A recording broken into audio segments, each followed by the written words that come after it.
Hi, everyone. Life Coach Carisa here.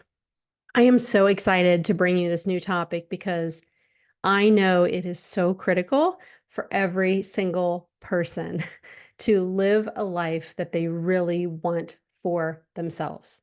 I have struggled with this personally myself so much. So I'm extra excited to bring this content to you today. This is going to be all about instant and delayed gratification. I will be diving into what these two concepts mean, why it is such a challenge for us all, and how they impact our day to day lives and the pursuit of our goals and aspirations and dreams that we have for our own lives. Okay, so instant gratification is defined as the immediate satisfaction or pleasure that is derived from fulfilling a desire or a need without any delay. It is that pursuit of the quick rewards, often prioritizing any short-term pleasure over long-term benefits. This behavior would be characterized by seeking immediate rewards and a desire to avoid discomfort or waiting, which as a result could lead to impulsive decisions and a lack of consideration for future consequences. Now, delayed gratification is the ability to resist the temptation of an immediate reward in favor of a later, often greater reward. And it involves that self control and patience, prioritizing the long term goals and benefits over short term pleasure. And this behavior would be characterized by the capacity to be able to wait and endure the discomfort or delay, and understanding that the future rewards are going to be more valuable and worthwhile than the immediate satisfaction. So, what are you thinking after I shared those two definitions? Delayed gratification does not sound like a party, am I right? This is the world we live in. Boy, does it challenge delayed gratification because I can order anything I want from Amazon and I can get it pretty promptly. I can place a food order and I can not even leave my home and I can have it brought to me and I can receive information in a second about anything that I need to know. And I think back as a kid growing up in the 70s, and we had that set of brown Encyclopedia Britannica that you would have to go find the right volume and then flip through the pages for a search. And if it was too new of a topic, to be included in there, well, you were just out of luck. I mean, what a different time that was, right? Our world is evolving so rapidly, and it is making delayed gratification a very tough thing to do. Delayed gratification really challenges our primitive brain constantly. If our primitive brain is designed to seek comfort and pleasure and to exert little energy, then signing up for a delay in that mission is like your brain shutting down before it even gets started, right? In fact, it can often lead to us doing this thing called quiet quitting. Do you know what that is? That is when we quit things behind our own backs. It's that sneaky little primitive brain coming up with all these reasons why we should quit things. And if we aren't managing them, that is what we will end up doing. Your primitive brain says, it's too much work, Carissa, to meditate in the morning. And so I don't for a few days. And then months pass, and I'm thinking, when and why did I stop meditating in the mornings? Or maybe you have this weight loss goal. You want to lose 10 pounds this year by being more active and eating healthier. But your sneaky little primitive brain constantly tells you that it's not making a difference fast enough. So why bother? So the next thing you know, you're 6 months into your goal and the scale hasn't moved. We quietly quit on ourselves routinely. Remember, you are so not alone. I struggle with this just like everyone, because we all have a human brain and there are reasons why the human brain is created the way it is for the purpose of self-preservation. This is why this happens. We really cannot defer to that primitive part of our brain when we set goals for ourselves, because by design, it is made to seek pleasure and comfort and to exert little energy. The brain associates emotional discomfort with pain. So everything feels like danger to your brain, even when it's not. So, a great question to ask yourself is, did I change my mind about my goal, or did it change me? If you are going to decide to quit, say it out loud. State it and like your reason for it. A helpful tip when you set a goal is to decide ahead of time what would be a good reason to quit. because then you can anticipate what obstacles might come up for you, the ones that will make you want to quit. So remember that concept, quiet quitting. It is a sneaky one for sure. And you won't, create the results that you want in your life if you keep quiet quitting on yourself. Okay, sorry. Back to instant and delayed gratification. Um, Successful people, whatever the definition of success means to you, have something in common. Success comes to those who have that ability to delay pleasure. Why does this have to be so hard? Well, the dopamine and neurotransmitters in our brain drives the desire. But if we can view these different parts of our brains as muscles, we can make them stronger. So the more time you spend thinking from your prefrontal cortex, the stronger it will get. But what most of us do is we give in to the urge of the primitive brain and it becomes the stronger muscle, right? It's already wired to reside in the primitive part of our brain the majority of the time anyway. So we have to be very intentional to realize that, like, hey, we're driving the car here. We can't sit in the passenger seat of our brain and just let it do what a human brain was designed to do, seek pleasure, comfort, and exert little energy. No, we're going to have to be in charge of this. My master coach shared a powerful thought with me in a past teaching. She said, "How long is your future thinking?" Meaning, how far out do you think about your future life? And a study that she quoted stated that active drug users who are actively using are thinking about their life 4 days out. And a normal everyday person is typically thinking about their life 4 years out. A driven person, such as an entrepreneur who's really striving towards progress in their life, is thinking about 10 years out. There isn't necessarily a right or wrong here, but I share this to get you thinking about it. How far out do I think about my future, right? I know the former version of myself had a hard time with delayed gratification. Like when I would have a hard day at work, at least that story that my brain told me, right? That it was a very hard day at work. I would decide that to make myself feel better, I would stop and buy something on the way home, usually an article of clothing. So I would buy the item and get that quick hit of dopamine, and then it would be gone. So now I would face the realization that I spent money I didn't really need to spend. I didn't plan on spending. And one of my goals would be to honor a budget and build savings. But my primitive brain was more interested in the instant gratification and dopamine hit than it was in that long term goal for my future self. Another example would be, I want to lose a certain amount of extra body weight. I had um, the idea in mind of what I wanted, the goal, right? I knew what I wanted, and I knew going into it that it was going to take a certain amount of time. But when I am not mindful and my primitive brain is in charge, it will tell me why the ice cream or some sweets after every meal sounds so much better because it is trying to solve for the emotional discomfort I'm having, right? It's not interested in what that success is going to feel like 3 or 6 months down the road. Like a toddler, it wants what it wants now. So we have to ask ourselves, can you wait for the bigger accomplishment later? Why can't you let it take that long?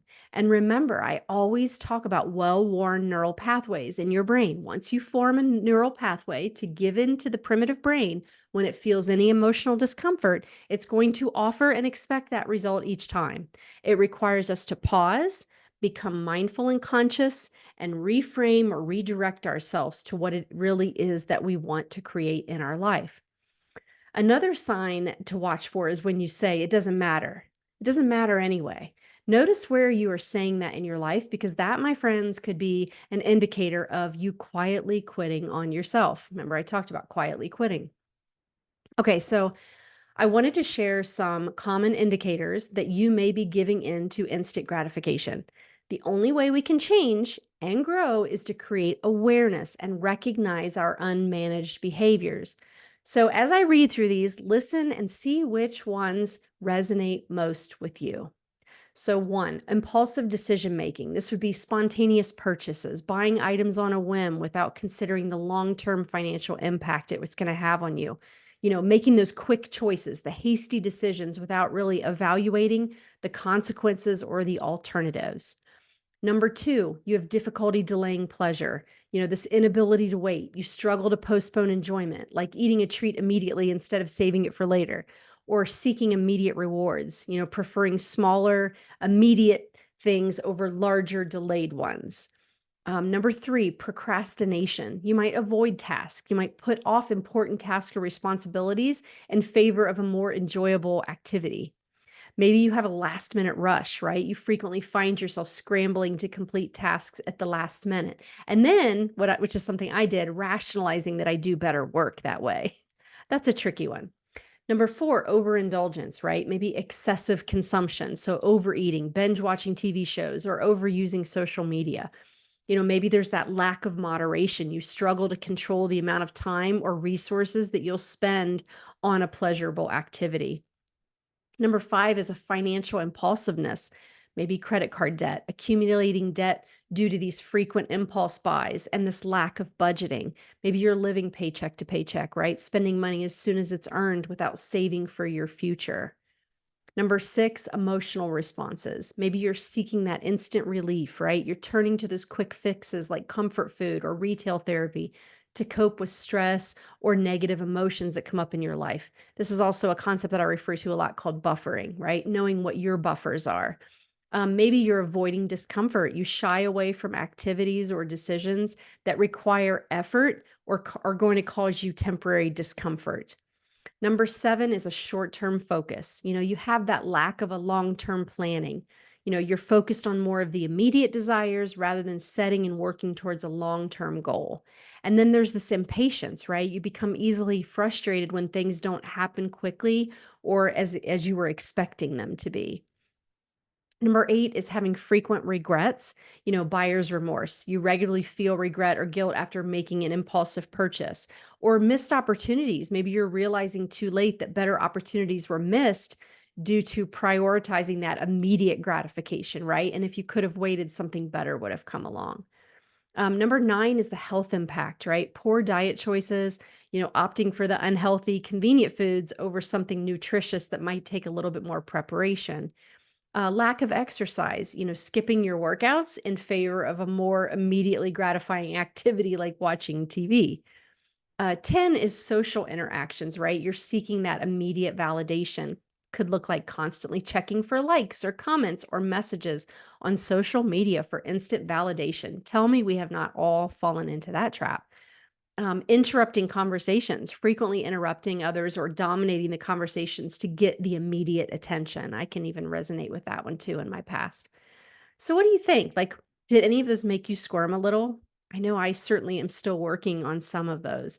The whole point in that is to help you identify these signals so that you can better understand your behavior and take steps to develop greater self control and patience, which ultimately will foster that more sustainable and fulfilling habits that are going to create that life that you really visualize for yourself, right? Okay, so now that I've shared all those things and had you look out for what it might look like in your life, I want to give you some things that are going to help you, right? So I don't want to just leave you feeling disappointed for any that resonated with you. I want to give you some information and knowledge so that you can work on getting better at this, right? Strengthening your ability to practice delayed gratification really involves developing self control, setting clear goals, and creating an environment that is going to support that long term thinking. Maybe you have someone in your life that doesn't do well with delayed gratification. Again, you got to focus on you, right? What is the muscles that you can strengthen to make more of an impact in your own life and not let the habits or beliefs or behaviors of somebody else completely derail you from what it is you want to create in your life, okay? So, here are some tips that are going to help you cultivate patience and improve your ability to delay gratification a little bit, right? Number one, set some clear goals. You really need to define those long term objectives that you have for yourself, right? Having a clear vision of what you want to achieve can motivate you to delay gratification for those greater rewards. Break down your goals. Divide your goals, your long-term goals, into smaller, manageable little chunks, right? Little steps to make them more achievable and feel less overwhelming. If you want to lose a certain amount of weight in a whole year's time, break that down into a goal per month. maybe something per week, or take that down into the actions that you could be taking that are going to help you meet that goal, right? So small, little, manageable chunks are so much more successful for us than looking at the big picture. So, number two, create a plan, develop a strategy, outline a step by step plan to get you to your goals, right? Having that roadmap can really help you stay focused and committed. And then track your progress. Our brain loves those hits of dopamine, right? So monitor your progress. Stay motivated with any wins that you have, right? Don't focus on the losses. Focus a little more on the wins because that is what is going to help keep your motivation high to show you how far that you've come and that this is possible. Okay. Quitting is not a problem unless you've decided that I said that wrong. Failure is not a problem until you actually quit, is what I'm trying to say. So until you decide that you're quitting, it's not a problem, right? Just let those losses, let those little setbacks happen. It's all how you view them. Number three, practice self control. Avoid the temptations, right? Identify and eliminate or try to minimize the distractions and temptations that really lead to that instant gratification struggle for you, right? So, can you start with maybe delaying some small pleasures? Start small, like wait an extra 10 minutes before you get that treat to build those self control muscles. In buffering, we call it like resisting an urge, right? Processing an urge. Number four, reward yourself wisely. Incentivize your delayed gratification. Create a system where you reward yourself for reaching milestones towards your long term goals, and celebrate the progress. Acknowledge and celebrate your achievements, no matter how small, so that you can reinforce that positive behavior. When I was kicking the wine habit, I, would reward myself and kind of positively acknowledge every day that I went without having that glass of wine, right? And before I knew it, I was 200 and some days in and had really reduced that desire for that instant gratification. Number five, cultivate patience. Practice mindfulness. Try to engage in mindfulness or meditation practices to help you stay present and manage your impulses, right? The calmer we are in our body, the easier this work is going to be to do.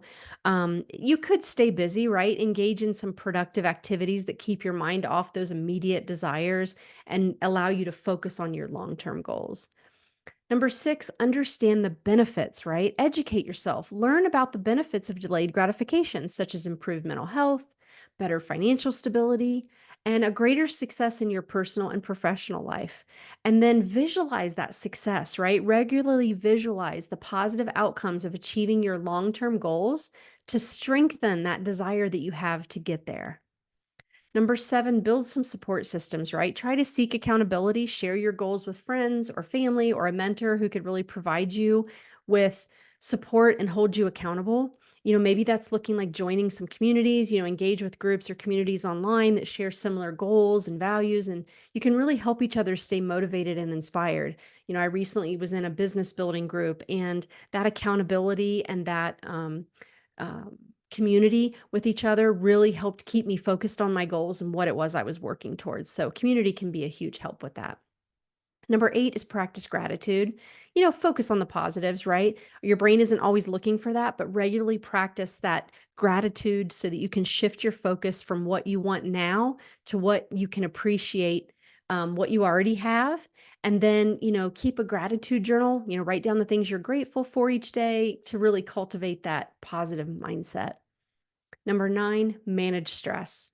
You need to have healthy coping mechanisms, right? Develop healthy ways to cope with your stress, such as exercise, hobbies, talking to a friend, instead of seeking that instant gratification that I used to get from a glass of wine or a snack. Relaxation techniques, right? Practice relaxation techniques like deep breathing or yoga or meditation to reduce that stress and improve your ability to be patient. And lastly, number 10, reflect and adjust, right? So regular reflection. Periodically reflect on your progress and adjust your strategies as needed. Learn from your mistakes, right? Treat those setbacks as learning opportunities rather than failures and use them to refine your approach to delayed gratification. You're not going to hit this out of the park the first time, right? We're going to have those times that we give in to the instant gratification. But just by sitting back and saying, what things in my life Am I a little bit too loose with just instant gratification? And just start building the awareness about it. And then you can slowly start to implement some of these techniques and utilize these tips for separating that muscle, right? Your instant gratification muscle from your delayed gratification muscle. So, I hope you have a better idea of what instant gratification looks like in your life and what things you can do to move towards delayed gratification. And it really is my desire for you to create the life that you feel like you never need to escape from. I want you to be ready for it all, the entire 50-50 of life, the good and the bad.